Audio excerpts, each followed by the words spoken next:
Getting in breaking updates, top of the hour, Republic has now accessed military operation summary of the Ukraine Army. Ukraine Army has informed that the fire in the training building of the Zaporizhzhia nuclear power plant, energy power plant, was extinguished and there are no victims.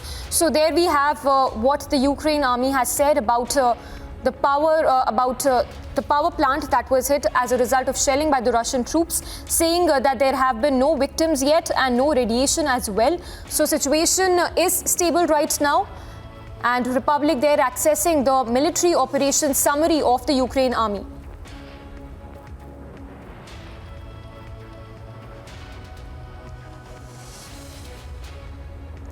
Going across to Major General G.D. Bakshi right now. Good morning, Major General G.D. Bakshi, for joining us on the broadcast. Sir, what do you make of the situation we've seen in the last couple of hours? A big escalation there by the Russian army. We are also getting to know right now that the Russian army has now seized the power plant very much on the expected lines. That's exactly as I was saying. The stated Russian aim is the demilitarization of Ukraine. That means taking out all military capabilities.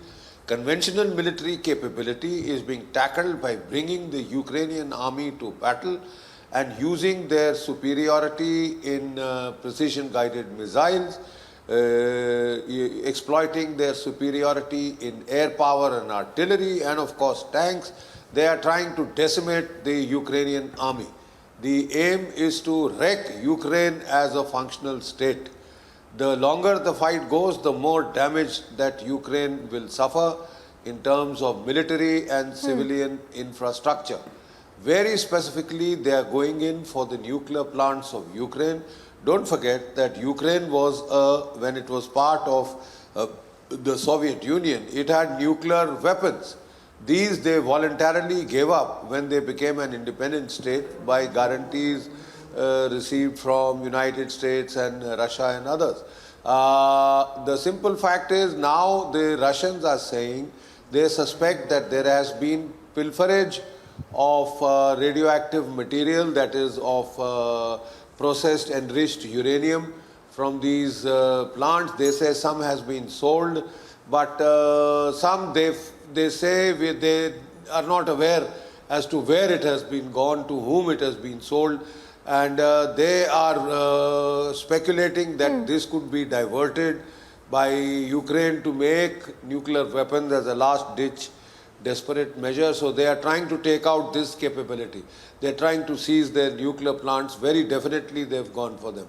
They've gone for their 6 biological warfare laboratories which had been set up by grants given by the US Department of Defense and by DARPA. I just listed out to you 7 of these facilities, including in Kyiv itself, and one of these facilities they used a thermobaric bomb. That facility is said to have been carrying out research in bat coronaviruses. The same kind of bats that are found in Russia are found here in Ukraine. So they were carrying out research on that, also on genetic profiling of the population, because you can make specific weapons for targeting particular ethnic groups. So this is what the Russian accusation has been, which is a very serious accusation. The fact of the matter is that the Russian operations are going as per schedule. In our estimate, they have gone off by 2-3 days because initially the General Gerasimov doctrine, General Gerasimov is the chief of staff of the Russian forces. He had enunciated this doctrine of the whole of government approach, which was basically hybrid warfare. This was used very successfully in the Donbass region in 2014, where they got in Russian troops in Mufti. They recruited local Ukrainians, and they have been waging a battle there for the last 8 years against what they say is shelling and attacks on the ethnic population of the Donbass.